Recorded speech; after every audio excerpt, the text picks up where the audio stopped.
Class 12th के सभी प्यारे छात्रों का स्वागत है उनके अपने चैनल सूरी ऑनलाइन क्लासेस में। तो आप सभी के लिए लेके आ चुके हैं हम लोग इंटरमीडिएट उत्प्रेषण परीक्षा यानी सेंटअप एग्जाम के पॉलिटिकल साइंस का एकदम 100% और रियल पेपर। बच्चों, आप सभी को 19 नवंबर को यही सब देखने को मिलने वाला है एग्जाम में, ऑब्जेक्टिव और सब्जेक्टिव दोनों।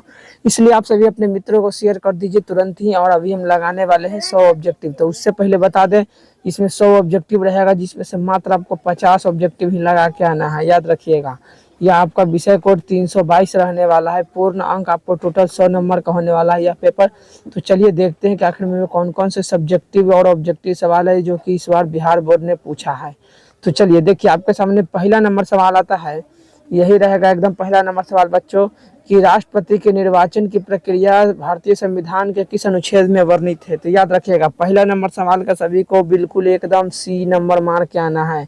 अनुच्छेद 54 और 55 में क्या है बच्चों, भारतीय संविधान में है ना, राष्ट्रपति के निर्वाचन के बारे में बताया गया है।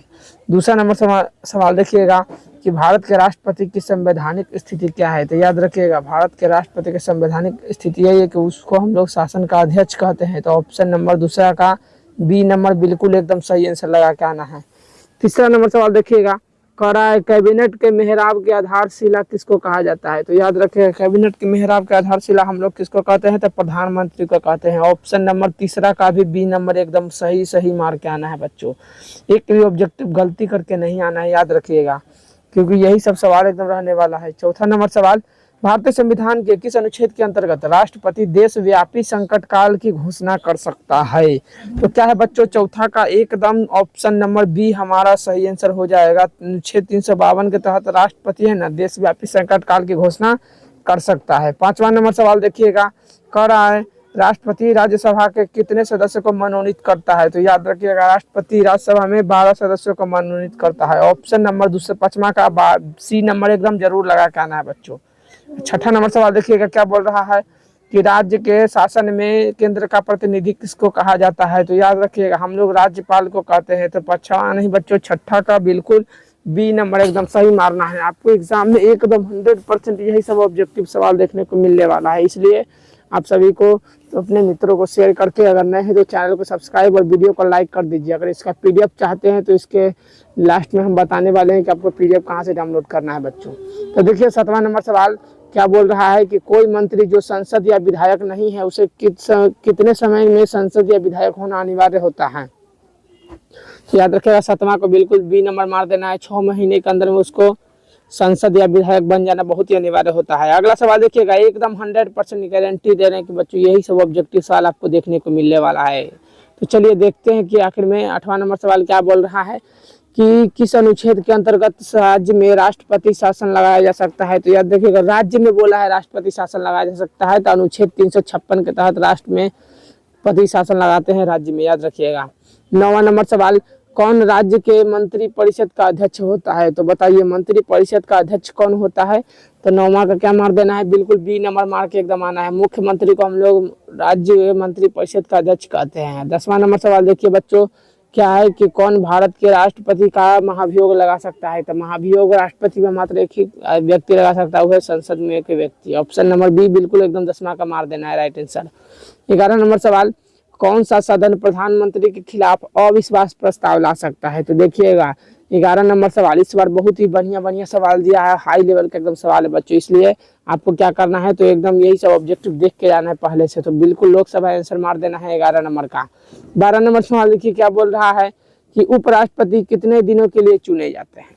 12 नंबर सवाल, तो उपराष्ट्रपति याद रखिएगा बच्चों, आपको क्या मार देना है, 5 वर्षों के लिए चुने जाते हैं। चाहे राष्ट्रपति बोले चाहे उपराष्ट्रपति, दोनों का 5 वर्ष मार के चुपचाप आगे बढ़ते चल रहा है। अगला देखिएगा सवाल 13 नंबर का रहा है, प्रधानमंत्री की नियुक्ति संविधान के अनुसार कौन करता है। तो प्रधानमंत्री की नियुक्ति कौन करता है बच्चों। तो 13 का मार देना है बिल्कुल डी नंबर, मुख्य चुनाव आयुक्त करता है। ऑप्शन नंबर यहाँ पर डी बिल्कुल करेक्ट आंसर रख देना है। अगला सवाल देखिएगा, 14 नंबर सवाल बोल रहा है कि राज्य में मंत्री परिषद सामूहिक रूप से किसके प्रति उत्तरदायी होता है। तो 14 नंबर का बिल्कुल आपको ए नंबर मार देना है। विधानसभा क्या है, राज्य में सामूहिक रूप से मंत्री परिषद के उत्तरदायी होता है। 15 नंबर सवाल देखिए, एकदम यही सब सवाल रहने वाला है। तो 15 नंबर का रहा है कि राज्य में विश्वविद्यालयों के कुलपति किसको कहते हैं, तो याद रखिएगा राज्य में विश्वविद्यालय के कुलपति हम लोग राज्यपाल को कहते हैं। ऑप्शन नंबर यहाँ पर बी बिल्कुल एकदम सही आंसर मार देना है बच्चों। एक भी आंसर इसका गलती नहीं बताने वाले हैं, इसलिए सही सही एकदम पूरा देख के जाइएगा। किस अनुच्छेद के अंतर्गत राज्यपाल अध्यादेश जारी कर सकता है, तो याद रखिएगा अनुच्छेद 213 के तहत क्या है बच्चों, तो राज्यपाल अध्यादेश जारी कर सकता है। अगला सवाल देखिएगा, 17 नंबर सवाल कह रहा है संविधान सभा के अध्यक्ष कौन थे, तो संविधान सभा के अध्यक्ष किसको कहते हैं बच्चों, तो याद रखिएगा डॉक्टर राजेंद्र प्रसाद को कहते थे। ऑप्शन नंबर सी 17 का लगा के आ जाना है एकदम। 18 नंबर सवाल देखिए, संविधान सभा की पहली बैठक कब हुआ था, तो संविधान सभा की पहली बैठक 9 दिसंबर 1946 ईस्वी में हुआ था। तो ऑप्शन नंबर 18 का बिल्कुल एकदम बी नंबर मार देना है। 19 नंबर सवाल देखिए कि संविधान सभा में प्रारूप समिति के अध्यक्ष कौन थे, तो संविधान सभा में प्रारूप समिति के अध्यक्ष बच्चों हमको भीमराव अम्बेडकर को कहते हैं। तो ऑप्शन नंबर 19 का बिल्कुल सी नंबर लगा देना है सभी को। 20 नंबर सवाल, संविधान सभा की पहली बैठक कहाँ हुआ है, तो क्या हो जाएगा हमारा 20 का राइट आंसर, तो option number A D correct हो जाएगा बच्चों। 20 का दिल्ली में पहली बार संविधान सभा का बैठक किया गया था। अब 21 नंबर सवाल देखिएगा, अब ये इसके बाद हम सब्जेक्टिव सवाल भी आपको दिखाने वाले हैं बच्चों, इसलिए आप सब तैयार रहिएगा। 21 नंबर सवाल कि भारतीय संविधान के सभा के सदस्य की कुल संख्या कितनी है बच्चों, तो याद रखिएगा 389 संख्या टोटल। तो ऑप्शन नंबर 21 का बी नंबर एकदम लगा के आना है सभी को। 22 नंबर सवाल, संविधान के विभिन्न पहलुओं का अध्ययन हेतु संविधान सभा द्वारा कितनी समिति का गठन किया गया था, तो 13 समितियों का गठन किया गया था। ऑप्शन नंबर यहाँ पर सी करेक्ट आंसर मार देना है। 23 नंबर सवाल, किस मामले में सर्वोच्च न्यायालय ने घोषणा किया कि प्रस्ताव संविधान का हिस्सा नहीं है, तो 23 का क्या हो जाएगा बच्चों, तो याद रखिएगा very case option number D एकदम करेक्ट आंसर मार देना है।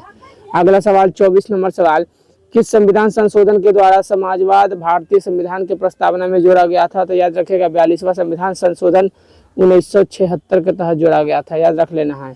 अगला सवाल देखिए 25 नंबर सवाल बोल रहा है कि किस देश के संविधान से भारत ने नीति निर्देशक तत्व को सिद्धांत लिया है, तो याद रखिएगा नीति निर्देशक तत्व कहाँ से लिया गया है, तो आयरलैंड से लिया गया है। तो ऑप्शन नंबर डी बिल्कुल एकदम 25 का सही आंसर हो जाएगा। तो प्यारे बच्चों, आप सभी को अगर चाहते हैं पूरा ऑब्जेक्टिव करना, जितना अभी तो इसमें 100 ऑब्जेक्टिव है, तो अगर आप पूरा ऑब्जेक्टिव और सब्जेक्टिव चाहते हैं तो बिल्कुल एकदम आपको क्या करना है, सबसे पहले आपको हम बता दें कि जाना है इसके डिस्क्रिप्शन में, वहाँ पर मैंने ग्रुप का लिंक डाल दिया है। वहाँ पर जाने के बाद उस लिंक पर जैसे ही टाइप कीजिएगा ना, वैसे ही आप हमारे ग्रुप में ज्वाइन हो जाइएगा। वहाँ पर इसका PDF डाला हुआ है, ऑब्जेक्टिव हो और सब्जेक्टिव दोनों का एकदम PDF डाला हुआ है बच्चों, इसलिए आप सब तुरंत अपने मित्रों को शेयर करके हमारे ग्रुप में ज्वाइन हो जाइए और PDF डाउनलोड कर लीजिए एकदम। तो चलिए आज के लिए इतना ही, मिलते हैं। अगर आपको और भी विषयों का चाहिए तो हमारे चैनल पर डाला हुआ है, वहाँ से जाकर देख सकते हैं। धन्यवाद, जय हिंद।